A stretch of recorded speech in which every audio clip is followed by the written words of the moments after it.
Türk Dil Kurumumuzun değerli başkan yardımcısı, saygıdeğer misafirler, bu toplantıyı şereflendiren merhum Abdülkadir Karahan'ın değerli eşleri, sevgili Urfalılar, değerli basın mensubu arkadaşlarım, hepinize en içten en kalbi selamlarımı sunuyorum. Allah'ın selamı, rahmeti, mağfireti, bereketi hepimizin üzerine olsun.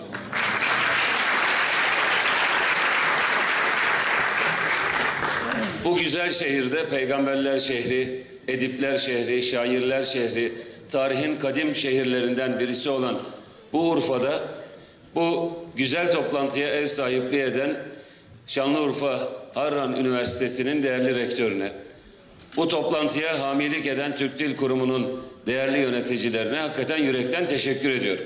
Hayatın bütün meyvesi hayattan gittikten sonra hayırla anılmaktır. Rahmetli Karahan'ın hayırla anılmış olması gerçekten onun açısından hem eserleri hem kişiliği hem Türkiye'ye yapmış olduğu katkı bakımından bunun anlaşıldığını, bunun görüldüğünü, bunun kabul ettirildiğini gösteren bir şeydir. Kendisi bakımından da hayatının son derece başarılı bir şekilde sona erdiğinin de en güzel işareti işte bugünkü buradaki sempozyumdur.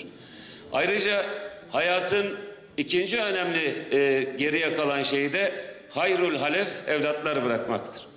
Sayın rahmetli Karahan Hoca geride bir tane evladı var. Değerli arkadaşımız, kardeşimiz Zeynep Karahan Uslu bir hayrul halef olarak onu hem Türkiye'de toplumsal hayata bırakmış hem de ilim kadınlığı, bilim insanlığı vasıflarıyla da onu da hayırlı bir evlat olarak geriye bırakmıştır. Onu da muhterem annelerini de bu sempozyum dolayısıyla bir kere daha tebrik ediyorum. Rahmetli Karahan Hoca'yı da hayırla yad ediyoruz. Allah rahmet eylesin. Değerli katılımcılar, biliyorsunuz medeniyet tabii bir bilimsel kongre olduğu için, sempozyum olduğu için uzun konuşmak istemiyorum. Ama iki önemli şeyi ifade etmek isterim, altını çizmek isterim. Bunlardan bir tanesi, medeniyet dediğimiz şey aslında iki tane temel ayak üzerine oturuyor. Bunlardan birisi tahayyüldür, diğeri ise tasavvurdur. Tahayyülü olmayan, yani nasıl bir dünya şekillendireceğini düşünemeyenlerin, nasıl bir dünya oluşturacaklarını hayal edemeyenlerin medeniyet kurmaları da mümkün değildir. Bütün büyük medeniyetler önce hayal ederek başlar. Önce tahayyül dünyasının zenginliğiyle başlar. Tahayyül dünyasının zenginliği ise sonra surete bürünür. İşte bu geçişi sağlayan en önemli şeylerden birisi de edebiyat kısmıdır, sanat kısmıdır. Büyük medeniyetler bu iki ayak üzerinde yükseldiler. Bu coğrafyadaki bizim ecdadımızın kurmuş olduğu büyük medeniyetlerde bu iki büyük alanın üzerinde yükselmişti. Ama maalesef Tanzimat'la birlikte ikinci söyleyeceğim de burası.